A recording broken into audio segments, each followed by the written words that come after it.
Welcome to Concord Fire's Awards Night. Appreciate you all attending. This is a special night for Concord Fire. It's always a very good gathering, good family time, getting to see the retired personnel as long as active members. Appreciate you all being here tonight. So if you'd all please rise.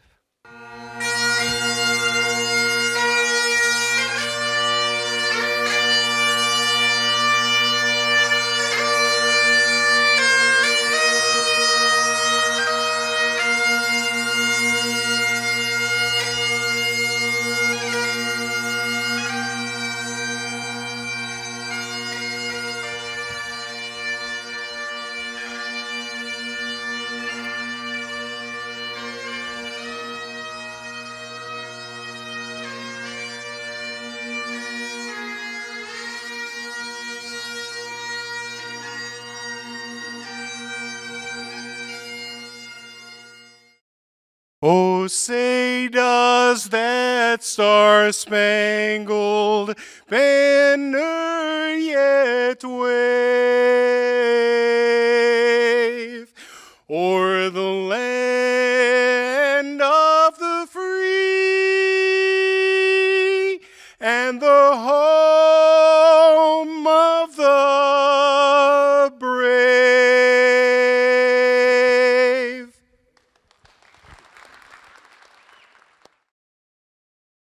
The fire service has a tradition of never forgetting our fallen brothers and sisters who have made the supreme sacrifice in the line of duty. We will now honor the 6 brave men who have unselfishly laid down their lives protecting the citizens of the city of Concord. Deputy Fire Chief Cornelius W. O'Brien, 60 years old, assigned to Central Fire Station, died in the line of duty March 5th, 1942.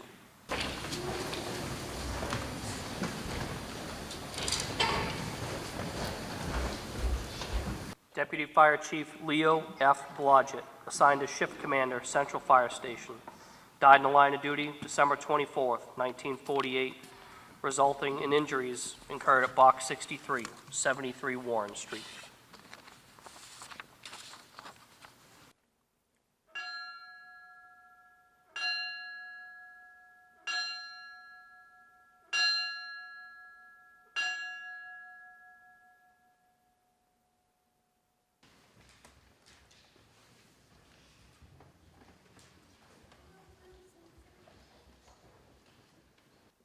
What we're going to do is call people up by groups according to the number of years of service that they have completed.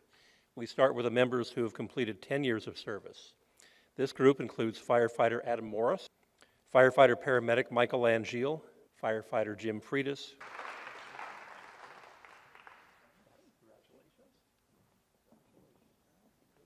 lead dispatcher Scott Bork, paramedic Lieutenant Keith Mulholland, firefighter Patrick Richardson, Lieutenant Merle DeWitt, Captain Derek Kelleher, and firefighter Christopher Johnson.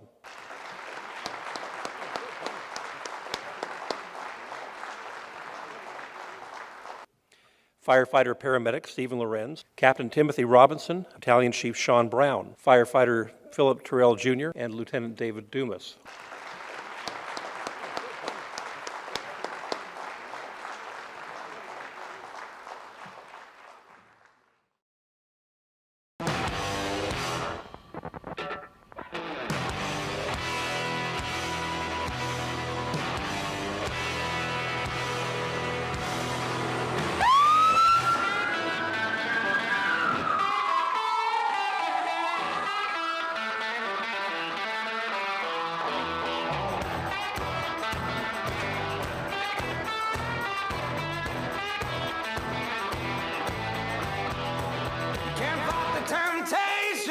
When you get the vibration, won't do you no good, won't do you no good.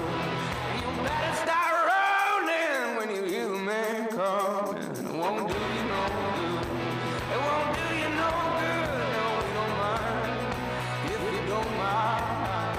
Hell, I'll never mind.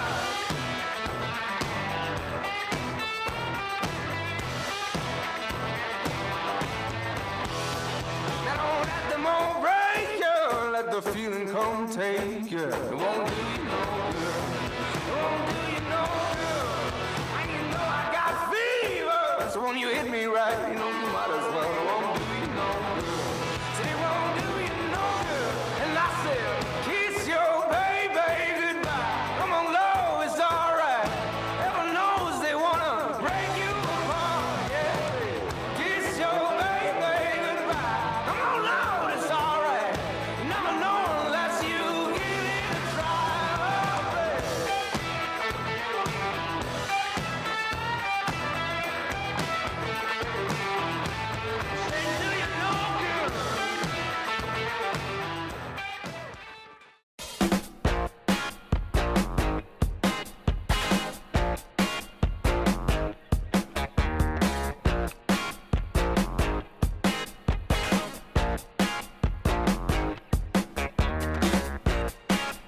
Main Street Minute is a show produced by Concord TV, following the remodeling of Main Street in Concord, where we educate the general public on any updates related to the project, such as parking availability, which sections are being worked on and when, alternate routes, and which businesses may be affected at that time.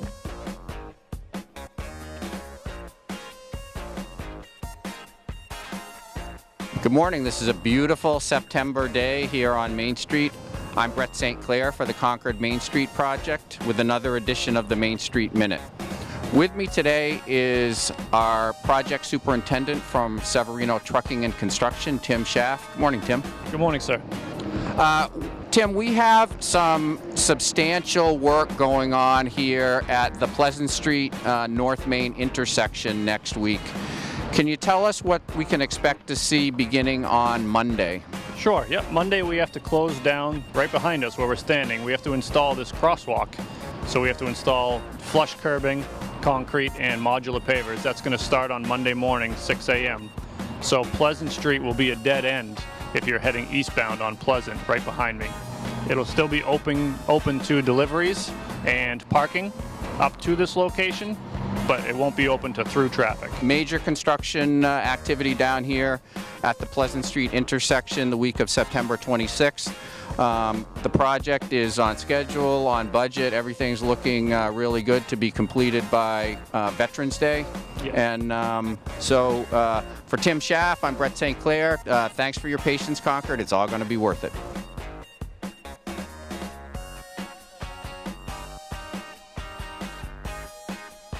We've been there from the beginning and we'll see you through to the very end. For more information, visit concordmainstreetproject.com.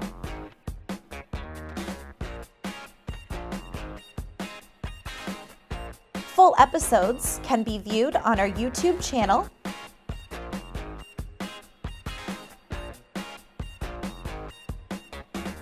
as well as your local channel 22.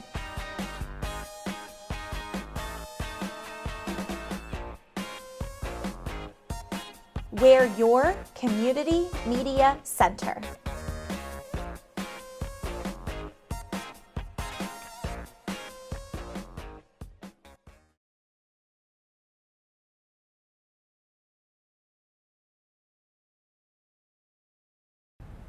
We will soon be coming to a close for our 250th birthday, and I would like to think that our forefathers and mothers would be very proud of what we have created, what we have preserved, and the direction we're headed.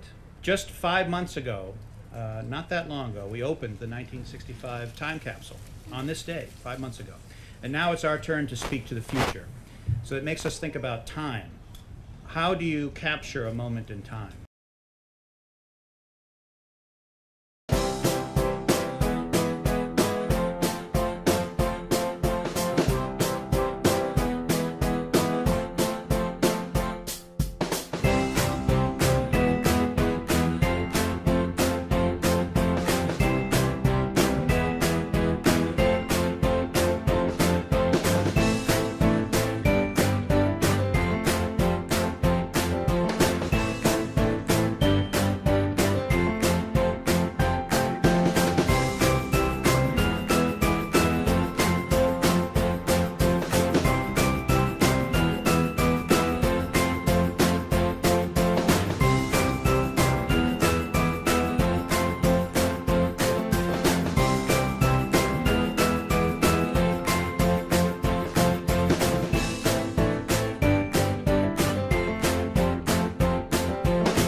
This is Kari Ingles. She is the Concord Parks and Rec Assistant Director. See? Told ya.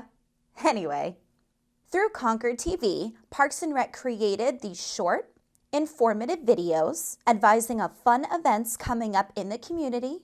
For those with little guys at home, make sure you're on the lookout for our teddy bear picnic at White's Park, which is on July 15th. We also have a splash bash on July 27th for grades 3 through 5. But wait, don't go yet. We have pool rentals. On the weekends, we rent out our pools for birthday parties, graduation parties, family get-togethers, anything that you could come up with, we rent our pools out for. Don't forget that the Concord Recreation Department has our many summer camps that range from Challenger soccer, lacrosse, field hockey, track camp, farm camp. There's just too many to remember. We also have our swim lessons. And adults, don't forget, men's basketball starts in June, and seniors 50 plus, remember that we have bingo, walking group, and a craft group. The rules of your local pool. Now remember, only Coast Guard approved flotation devices permitted for those with special needs per ADA requirements. That means Coast Guard certified life jackets 1, 2, or 3. No one permitted in the pool at any time unless the lifeguard is on duty. Throwing debris, refuse, or foreign matter in the pool is prohibited. And all persons admitted to the pools are subject to inspection for health reasons by the lifeguard. Any person with an open cut may be denied entrance. And even Pokemon Go hotspots, just to name a few. Hey Pokemon Go players, if you're new to Pokemon Go like I am, you're going to want to make sure that you go to Concord Parks and Recreation Parks, where you can find Pokestops, where you get Pokeballs, Lucky Eggs, potions. We have Pokegyms over here at Heights Community Center. So make sure that you're in our parks, on the lookout for the rare Mewtwo's and the Charizards and all the Pokemons. It's a great way for them to convey their message, educate the general public, and have some fun along the way. Thanks, Kari, for your efforts to keep our city happy and safe. For more Parks and Rec videos and videos like this, check out our YouTube channel, our website, and be sure to tune in to your local Channel 22. We're your community media center. Be there or be square.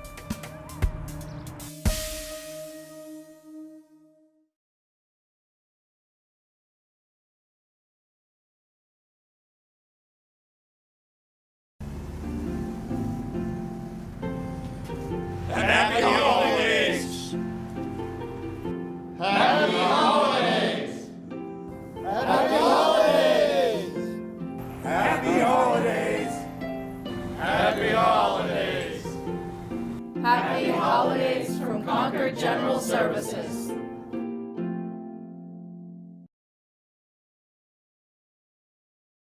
Just heard that Garrett's going to be. Oh, happy holidays, Concord Parks and Rec. Santa, how are you? Oh, good, you know, just building toys for the good girls and boys. Kind of embarrassing, though. Ho, ho, ho. I think I misplaced my elf on the shelf. Oh, that's terrible. Oh. Do you think you can help me find her? I know she's around Concord Parks and Rec somewhere. Have you seen the elf?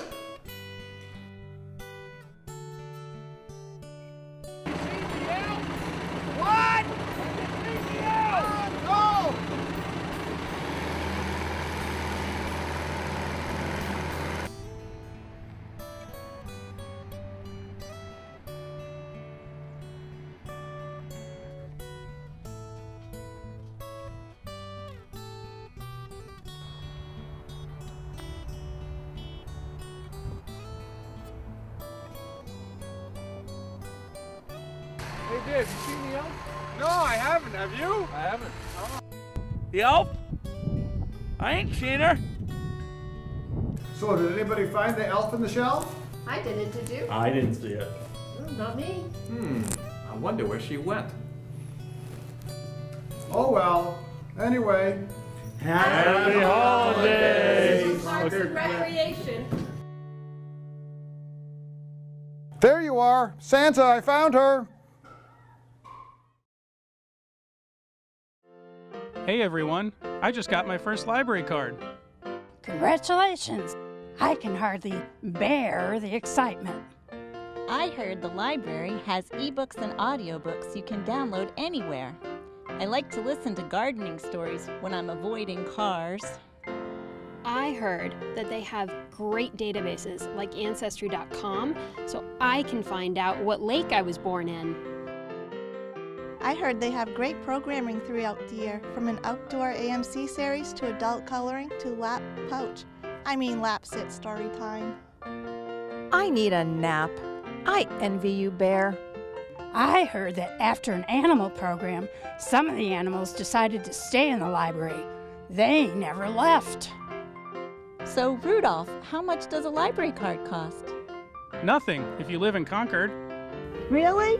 Really.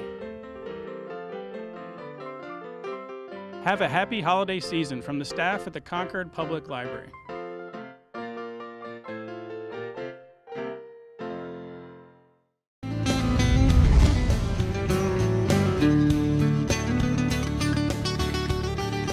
My name is Betsy Black, and I teach stress management. I'm a yoga teacher, and what I'm going to do today is teach a breathing technique, and also teach you another technique where you use the mind. We all have times in life where we feel like we have way too many things to get done, right? The elephant is panting and going, I'm never going to get all this stuff done, right? You know, it's a primal response of, freaking out, potentially, at some level. You know, you might be still functioning, but you feel to yourself, I just feel really tense. This isn't pleasant.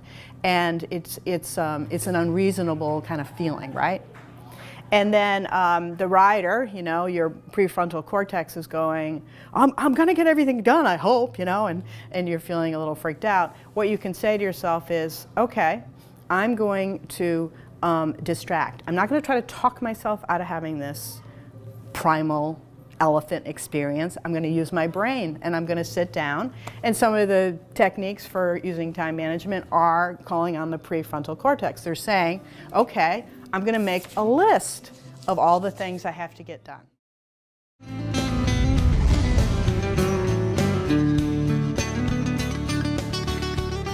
I'm here to explain how to brew beer. I don't know if have any of you ever made beer before, been part of making beer before? Yep, excellent. So beer is a pretty simple thing, actually, overall. It is made up of 4 ingredients, or at least it needs to be made up of 4 ingredients. Does anyone know what those are? One is hops. Okay, hops is one of them. Water. Yeast. I heard water and yeast. Okay, and we're missing one more. Is there a malt in there? There's malt in there. So, of the 4 ingredients, they all serve a purpose, and they're all needed in order to make beer. The first one is malt. Malt is by far the most important. If you have malt, you basically can make beer regardless of what else you have. I mean, you need yeast and water too, but malt is the source of the sugar in brewing. It also is the source of a lot of the flavors. So, malt is basically barley, traditionally. Barley is a simple grain, a cereal grain, and it's used in a ton of different things you'll eat. It provides starch. So when malt as a grain basically makes seeds. The seeds themselves contain starch, which becomes sugar.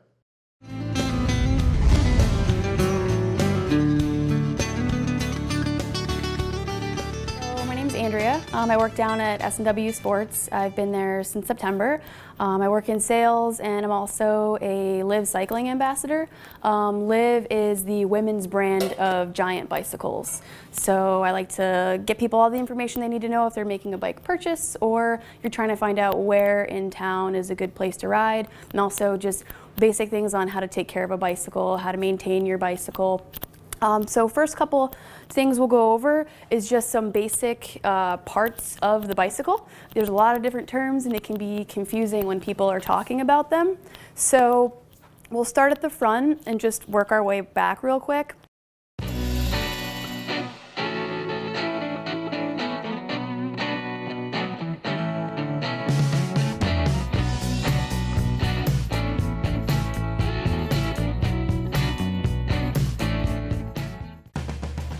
Hello, I'm Carol Bagan, and I'm here at the City Auditorium with Betty Hoadley as we start off the auditorium's 16-17 season. It's going to be a wonderful year with over 100 public events in a theater that's over 100 years old. This is the 112th year of the Concord City Auditorium, the 26th year of the Friends of the Audi, and we have a big special project this year, which you will all be so excited about, and Betty will tell you about that. We have had a great number of renovations and restorations here at the Audi, but finally the seats rose to the top of the priority list. I think there will be real examples of the seats that exist now that are 90 years old, and guess what? That's even older than you and I are, Carol. Right, yeah, and you can imagine, how uncomfortable some of them could be after 90 years of wear. It costs $104 to restore the seat. There's been a great deal of due diligence done in finding the person who would restore it and who's really excited about doing it. Some of the seats are already done. I just sat one in again, and quite frankly, it goes from ouch to ah, from ouch to ah. And so we're really, really happy to get this fundraising drive going. So if anyone's been to the auditorium anytime within the last 25 years, since the time that the Friends of the Audi started, they will see the amount of historic, authentic restoration that's taken place. But this year, the seats are it. Go for the good seats and look for the little guy, Gordy Gopher, around town. Yes, the little gopher is going to be the little gopher who is the mascot of the auditorium, is the logo, the leader of this project.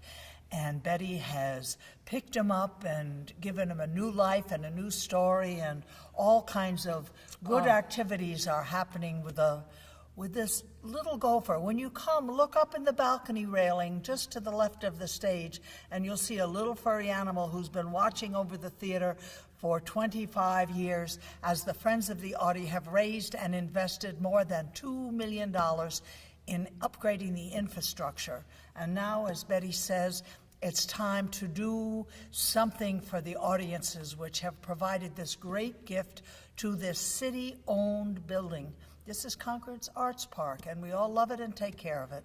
And well, so, it's a wonderful, how shall I say, public-private partnership, one that's quite unusual. The city takes care of the heats, the light, the water, the insurance, the nitty-gritty stuff. However, all of these restorations, and the figure $2 million catches my mind and catches my eye too, because that's a lot of money, and some of that's in money that's 20 years old. So imagine it in today's dollars, that would be a whole lot.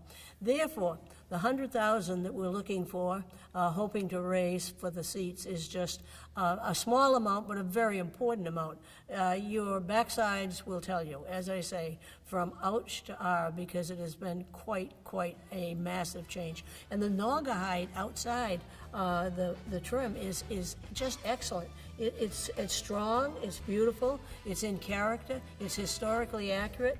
This fellow who's doing the restorations really knows what he's doing. I am so confident in that work. So, and so am I, and I think that the historical integrity of the building and maintaining it is very important, because Concord City Auditorium is listed on the National Register of Historic Places. So we're not going to do anything plastic and trendy. We're maintaining the historical integrity of the building while making it comfortable and accessible for today. And Betty says, when we get going, every seat is the best seat in the house. Go for the best seat. Gopher says, go for the best seats. Thank you. Thanks.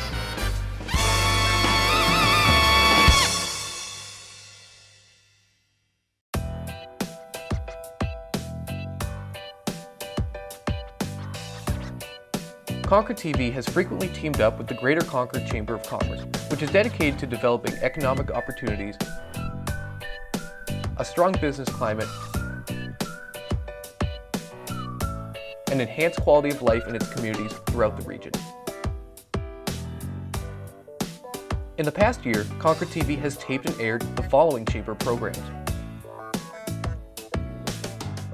State Senate Candidates Breakfast Forum, Workplace Security Presentation,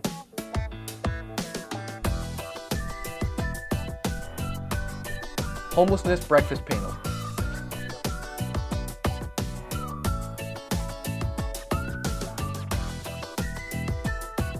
...2015 Candidates Night,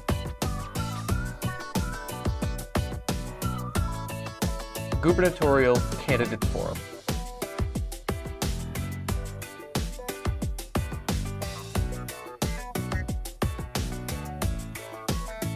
On YouTube alone, these videos have been viewed over 800 times, with hundreds more on our on-demand playlist and Public Channel 22. To see a full playlist of Chamber of Commerce productions, visit youtube.com/ConcordNHTV.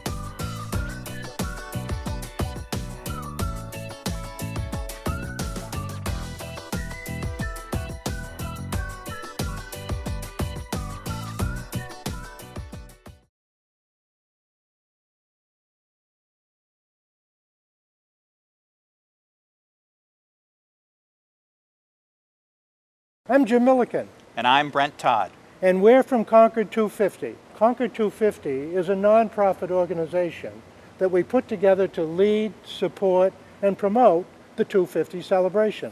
This will be lots of fun for everyone, and we want you to be involved and give us your ideas.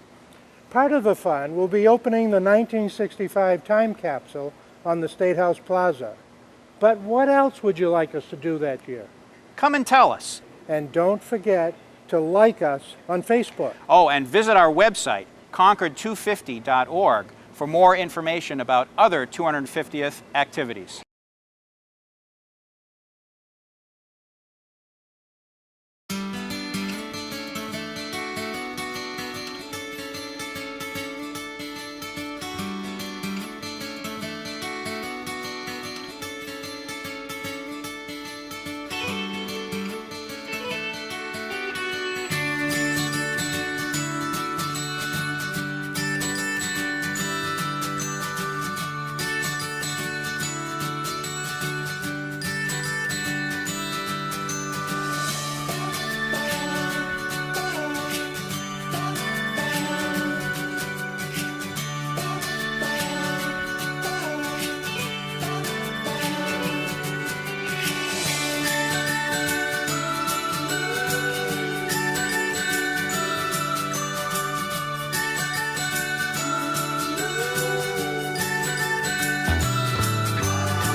We're reaching out to small businesses during market days to get you a picture of the great people that are making our city so exciting. We got started kind of appreciating the buy local movement that is so important in our Concord community, and getting to know lots of artists and that they needed a permanent place to showcase their wares. And so through lots of different conversations said, let's open a shop and focus on all made in New England, and therefore we named it Marketplace New England.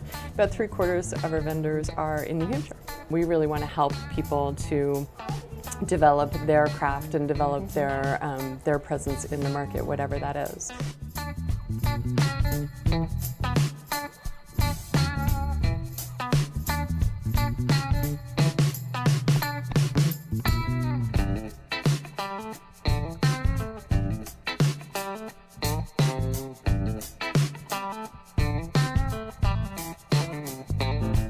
This is the donation bowl from the Pope Memorial SPCA, and it's been used on parade floats and in different events to collect donations for the shelter.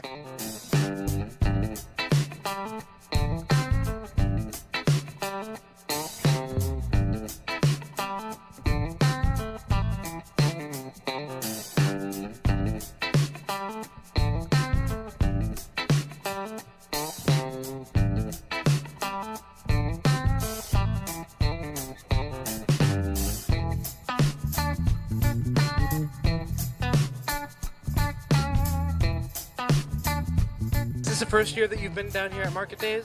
No, actually, we've been part of Market Days for about, I'd say, over 10 years, and we're celebrating our 40th year anniversary this year. Wow, 10 years down of the Market Days. Easily. Other organizations and nonprofits that aren't part of Market Days but have been thinking about maybe getting involved, is there anything you would like to say to them? Like, what's the perks of being down here at Market Days?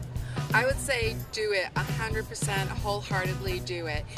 It is a great way to go out and meet your clients, for us, our patients, to be able to spread kind of what your mission is, what you do. It's also a great way to meet local vendors and other people. We get great contacts, people coming in and saying, oh wow, have you ever thought of partnering with us and working with us? It's a phenomenal opportunity. So there's no reason for people not to get involved with you guys. Exactly. All right, cool, I appreciate your time. Thank you so much.